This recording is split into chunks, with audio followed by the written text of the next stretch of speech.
మొట్టమొదట ఇది కేంద్ర మంత్రి సిఆర్ పాటిల్ గారు మన రాష్ట్ర ముఖ్యమంత్రి రేవంత్ రెడ్డి గారికి రాసిన లేఖ. సిఆర్ పాటిల్ గారు గత నెల 23 సెప్టెంబర్ 2025న ఈ లేఖ రాశారు. మన ముఖ్యమంత్రి రేవంత్ రెడ్డి గారికి 20 రోజుల క్రితం రాసిన లేఖ ఇది. ఈ లేఖలో ఏం రాశారంటే, ద పిఎఫ్ఆర్ అంటే గోదావరి బనకచెర్ల ప్రాజెక్టుకు సంబంధించిన pre feasibility report, the PFR is currently under examination. 1. 2. Further, the government is in receipt of the consensus raised by the state of Telangana on Polavaram Bankacherla link project and is following due process for techno-economic appraisal of the project. అంటే మేము ఈ Polavaram Banakacherla project యొక్క economic appraisal యొక్క process కొనసాగిస్తున్నాము, మేము process చేస్తున్నాము అని ఎవరికి రాసిండ్రు? స్వయంగా మన ముఖ్యమంత్రి రేవంత్ రెడ్డికి రాశారు. ఎన్ని రోజుల కింద రాశారు? 20 రోజుల కింద రాశారు. అంటే 20 రోజుల కింద నీకు ఉత్తరం వచ్చినా ఈ రోజు వరకు రేవంత్ రెడ్డి స్పందించాడు. అసలు ఎట్లా చేస్తారు?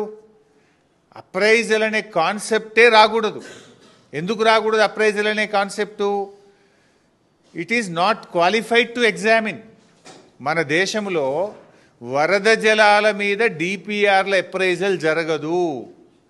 మన దేశంలో ఉన్న సెంట్రల్ వాటర్ కమిషన్ నిబంధనలు కానీ, మన రాజ్యాంగం కానీ, మన దేశంలో నదీ జలాల పంపిణీ కానీ ఎప్పుడు కూడా నికర జలాల మీదనే జరుగుతుంది. అంటే వరద జలాల మీద అసలు ప్రాజెక్ట్ రిపోర్ట్లే ఉండవు, దాని మీద అప్రైజలే జరగదు. అందువల్ల ఇది వరద జలాల మీద ఎప్పుడైతే ఆంధ్రప్రదేశ్ ప్రభుత్వం సబ్మిట్ చేసిందో, this is not entitled for appraisal. అసలు అది క్వాలిఫైయే కాదు.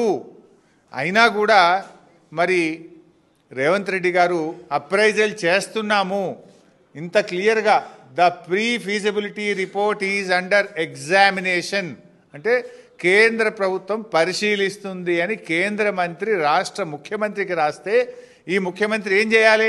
నువ్వు అసలు ఎట్లా ఎగ్జామిన్ చేస్తావు? వరద జలాల మీద ఈ దేశంలో ఇప్పటి వరకు ఏదైనా ఒక ప్రాజెక్టు అనుమతించిండ్రా? వరద జలాల మీద అనుమతించే విధానం ఈ భారతదేశంలో ఉందా? మన చట్టం అనుమతిస్తుందా? నువ్వు ఎట్లా చేస్తావు అని చెప్పి ప్రశ్నించాలి. వినకపోతే సుప్రీంకోర్టు పోవాలి. ఎందుకు మొద్దు నిద్రపోతున్నావు? అంటే పరోక్షంగా నువ్వు సహకరిస్తున్నావు. నీ కాంట్రాక్టుల్లో వాటా ఉందా? నీకు పర్సంటేజీలు ఉన్నాయా? ఎందుకు నువ్వు సహకరిస్తున్నావు అని నేను అడుగుతా ఉన్నా. రాష్ట్ర ముఖ్యమంత్రిగా రాష్ట్ర ప్రజల ప్రయోజనాలు కాపాడతావా? నీ స్వార్థం చూసుకుంటావా?